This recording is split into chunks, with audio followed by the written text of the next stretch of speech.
Good evening and welcome to Council Action. My name is Robert Parson. I'm the council representative for Ward number 8. As we have just celebrated the Independence Day holiday, we have a special guest for us here this evening. We have Miss Lucia Greer. She is a retired Air Force veteran and retired Chief Master Sergeant of the Air Force, and she is going to tell us a little bit about the American Legion. So good evening. How are you doing today? Good evening. I'm doing great. Thank you so much for being here today. I know we have a lot of veterans that are here in the city of Florissant, and you're very active in your role with the American Legion. I just want everyone to know about what your purpose is of the American Legion and what you do for our veterans here in the city of Florissant. Okay, great. Well, the American Legion is actually the oldest veteran service organization in the nation. It was founded in 1919, just after World War I. And so all of the benefits that the current veterans get, education, good health benefits, all of those things are kind of on the backs and the efforts of those World War I and World War II veterans. Okay. So we owe them a debt of gratitude. So Absolutely. Our current post, the Florissant post, was founded in 1946 after World War II. A bunch of Florissant World War II veterans came back home and founded the post. It originally was on Lindbergh Boulevard near the border of Hazelwood, kind of in an old Quonset hut looking building. And they quickly outgrew that. So in 1963, they purchased our current property out on Old Jamestown Road. And I know you've been out there. Right. It's on 9 beautiful, peaceful acres overlooking the Missouri River. We have beautiful views from our patio, and it's just a great escape, only 15 minutes from the city. So, Okay. And so some of the things that we do out there are we help the community and we help veterans. Those are kind of our 2 main goals. Okay. Other than being a veteran, what qualifications does a veteran need to be a part of the American Legion? So they need 1 day of federal active duty since December 7th of 1941. Okay. And a discharge under honorable conditions. And then our current annual dues are $50. And frequently misunderstood is that our currently serving military is eligible to join. They don't have to wait until they're discharged or retired. They can go ahead and join now. And since they won't have a DD-214 or a certificate of discharge, we just simply look at a leave and earnings statement or a assignment order for them. And you don't have to have been deployed or served in a combat zone for the American Legion. All of the members of the military are vital to the endeavor, and no one's job was without some sort of sacrifice and consequence, and they're all vital, and that experience goes a long ways to helping the Legion with its goals. Many of our members actually belong to both the Legion and the VFW here in Florissant.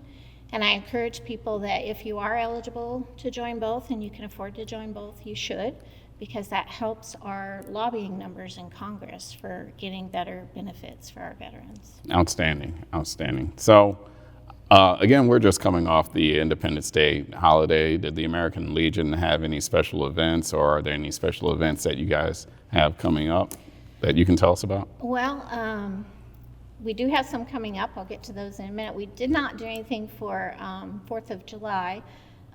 Sometimes the fireworks are a bit much for some of the veterans. Hard to compete. In that too. Yeah. They trigger some PTSD and Right. things. So 4th of July was kind of quiet at the post.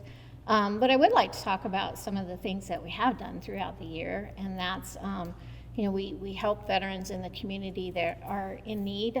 We helped a young lady who female veteran. She was about to lose her home on the courthouse steps to auction for some past HOA dues, and we were able to step up and help keep that lady in her home. Wow, what a blessing. Yeah. And we partner with our other veteran service organizations in the community, the AMVET Riders, the VFW, and so we're able to get a lot of things done. We paid for the burial of a veteran who did not qualify for burial at Jefferson Barracks, and so we were able to help his family. We've helped other veterans with some temporary needs for housing and food. Food insecurity is really a big issue with the veteran community. It kind of goes under the radar. People think, well, you're a veteran, you're taken care of by the VA, but that doesn't take care of food on the table. So that's a big issue. Currently, veteran suicide prevention is a huge issue, and the American Legion has what we call the Be the One program, and that's Be the One that helps stop a veteran suicide. So we recently had a virtual education seminar that talked about some new treatments for PTSD and TBI.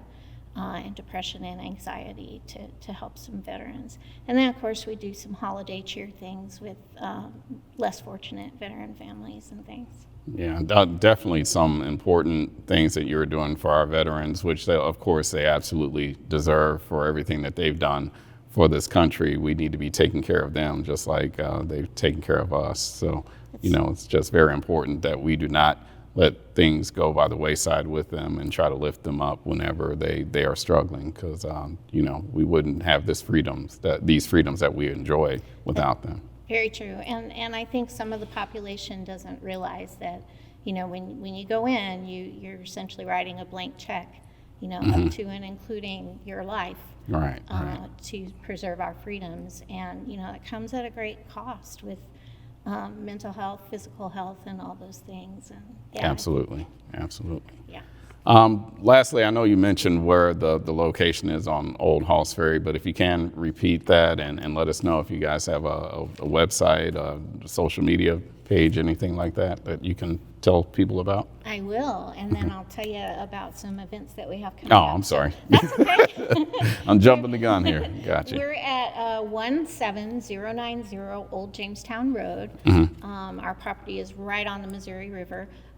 We are about halfway between the old Jamestown Mall and Sioux Passage Park. And you'll see our gates, and it looks pretty patriotic, so you can't really miss that. Our website is fluorescentlegion.org. It's all together, fluorescentlegion.org. And if you go to that website, you'll have the link to our Facebook page, our email, our phone number. I would say that messaging us on Facebook or an email is preferred, because we're not always there to hear the phone answer. Gotcha. All right, now let's go back to your events. Let's go to that. So the first Friday of every month, we do a fish fry. That a lot of people in the area seem to enjoy our fish fry. And then the third Friday of every month until November, we're doing a grilled chicken night. And that's been pretty popular. It's a pretty good meal, pretty good deal. And then on August 14th, between 10 a.m. and 3 p.m. at the JFK Community Center, we will be part of a veteran job fair that's being held there. And then on October 11th, we are going to host a resource fair with the VA at our post. So the VA representatives for healthcare, education, housing, all those types of offices will come to our post and be available to talk to our veterans, so they don't have to drive all the way down to Jefferson Barracks or John Cochran. It'll be right here local. Right here, okay. And then we do rent our hall for family events like birthdays, reunions, things like that. And then we are planning to do more virtual training sessions with PTSD, TBI, and resiliency training as part of our suicide prevention. All right, outstanding, all very important. So again, we want to take care of our veterans here. If anyone out there knows some veterans that need some assistance or are not part of the American Legion and would like them to be a part, just reach out to our retired Chief Master Sergeant here, Ms. Greer, and she'll get them going on some of the benefits of being a part of the American Legion, of which I am happy to be a part of also myself. Yes, so we appreciate that. And yeah, we're a nice place to come and visit and hang out with your fellow veterans and community members. All right. Thank you so much for being here. Thank you. It was a pleasure speaking with you this evening. Thank you, sir. Appreciate it. Okay, next, I just want to proceed with some highlights from tonight's City Council meeting. We had a quorum present at tonight's meeting. Mayor Lowry was present, and all of the members of the City Council were present. The minutes from the June 2024 meeting were read, and unanimously approved by the City Council with no corrections. We had no hearings from citizens tonight, and there were no communications submitted to the City Council for tonight's meeting. During public hearings, there was a request by Alex Heatris, who's a dentist, to rezone the property at 2855 North Highway 67 so that he can build an oral dentist facility office. There were several questions in regards to the change in the building materials that were being proposed. Initially, the proposal was for an all brick building, and now it's going to be for basically 60% brick, and the remainder of the building will have metal panels. So there were several questions that were made by the council to the petitioner this evening that were discussed. Next, there was a request to amend the city code regarding the sale of marijuana products, in particular changing the proximity to churches, schools, daycare centers to 1,000 feet from 300 feet. And then also a proposal to restrict the hours from to only be 8 a.m. to 9 p.m. Both of those issues were recommended by our state legislators. There were several questions from the council regarding the proximity of these dispensaries to other dispensaries in the area, as there is a concern that maybe there may be too many dispensaries that come to the city of Florissant, and that issue will be addressed later. Next, we had old business. We had Kenny D's, which is a carry-out restaurant, which was approved. The city council also approved the mayor's ability to enter into a lease agreement with Johnny Londoff Chevrolet for parking using city real estate. Next, we had board appointments. The mayor requests the appointment of Amy Maddage to the Arts Commission. That appointment was ratified by the city council. And then there was a request by So Deity Diner, LLC, for a beer and wine by the drink license. Mainly, they were wanting to serve mimosas at their restaurant, and that request was approved. There are also bills for first reading. Councilman Siam's bill for the dental office. Next, it was myself, Council President, to amend the marijuana ordinance. And lastly, myself, a bill allowing the mayor to enter into the parking lease agreement. Our next meeting is going to be held on July the 22nd at 7 p.m. And our meeting adjourned. And thank you all for watching Council Action tonight. I also want to again thank our guest here, Lucia Greer from the American Legion, who provided a lot of important information for our veterans. You all have a good night, and thank you.